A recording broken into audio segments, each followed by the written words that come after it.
All right. So for the most part of demonstrations for web hacking chapter, we will use this engine, this now official vulnerable web application provided by OWASP. It's called Mutilidae. I have no idea how it spells correctly, so I will call it like that. And this is the second version. The first one was quite popular, and I think it was brought up to OWASP attention at some point, and now it's sometimes called, officially on OWASP website, it's called NoWASP. Okay, so it's like their approach on how to teach web application security in an offensive manner. Okay, so here you can see that it's already installed. Yeah, you have to first of all put some effort to install that. If you're familiar with any kind of AMP installation, these bundles of Apache, MySQL on Windows or Linux, you will have zero problems. Okay, but it's sometimes tricky to choose a distribution because you should know that beforehand. It uses PHP version 5. Yeah, with current version 7, it's not really easy to find the cloud box with the PHP version 5 preset. Okay, so it's either Ubuntu 14.04 LTS release, okay, or something even more ancient. Yeah, so please consider that while installing. The rest of installation, after you have a Linux or Windows box with Apache and MySQL running, the rest of installation is quite simple. You just check it out from SourceForge Git repository, or just download it and unzip it. You have to change index file sequence in Apache configuration file. It's all well documented on Mutilidae official website, and you have to change the username and password for the user to connect to MySQL, the application user. So yeah, after that you just initialize the database. The database integrity is not very critical here because it's just a pile of junk that is reset and reinitialized many times as you go through using automated tools against Mutilidae. So after the installation, you have these beautiful pictures. You just point your browser to the IP address of the virtual box you have used to install that. And please consider using virtual machines, only virtual machines for that, because yeah, you know why.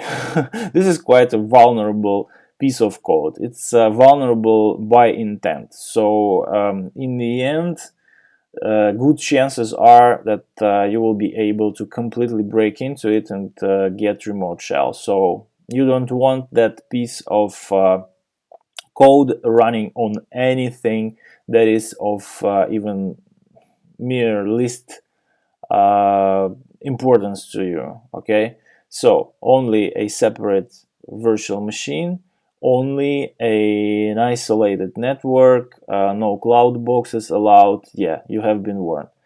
So you install that, you have this beautiful picture. There is a lot of things that can be done right from here. Yeah.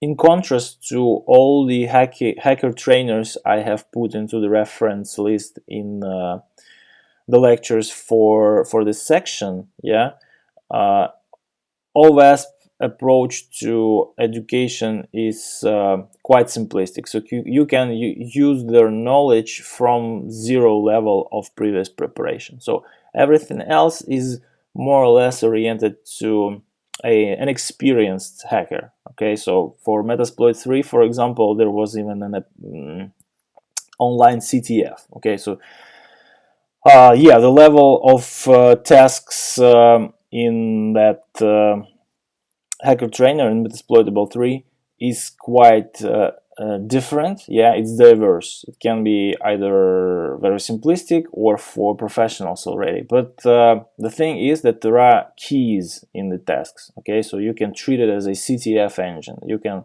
resolve the tasks offline and then report them online. And when the Metasploitable version 3 was originally released earlier this year, no, late 2016, there was such a competition. For OWASP Multi-Day 2, it's not like that. It's just a toy, yeah, you use in order to demonstrate the vulnerabilities that are structured in this nice uh, taxonomy trees, yeah, by categories present in different editions of OWASP Top 10. Okay, so all of them are here basically, and there are some things for web services as well, something that is not within OWASP taxonomy of popular vulnerabilities, but still has great impact on web applications infrastructure. So this is more like a sandbox for newcomers to the industry, but still you can change security level and you will see that yeah, you can make these tasks quite tough in the end. So what does it mean? Security level of the environment is set globally. Yeah, so here it's set to 0. And that means that there is zero protection between you and the task. Okay, so you just see a vuln and you exploit it. Okay, you don't have to think about anything intervening between you and the target. At level 1, there will be maybe some basic manual, not manual, but built-in filtering, yeah, in the script that gets your data. Like, I don't know, special characters are escaped before passing further, you know, so something really basic and simplistic. And then going to up higher levels, you will see that at some point you are facing maybe not a full purpose, but not a full scale enterprise grade web application firewall, but some kind of web implementation already, maybe Apache mode security configured with some rules that are based on the context of your task and so on. So there are hints, yeah, that are available to you at any point. I think if you first come here, you will see this configuration of hints and pop-up hints. Yeah, it's quite annoying when you already read that. You can turn it off at any point. Of course, there is a set of documentation, installation instructions. First of all, it's already installed, so no problems here.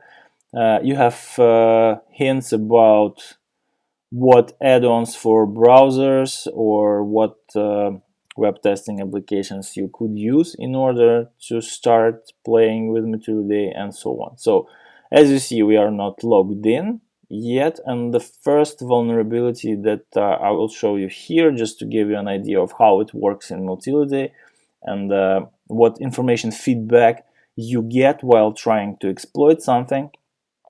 The first thing I will show you is how we log in as administrator user using an SQL injection authentication bypass.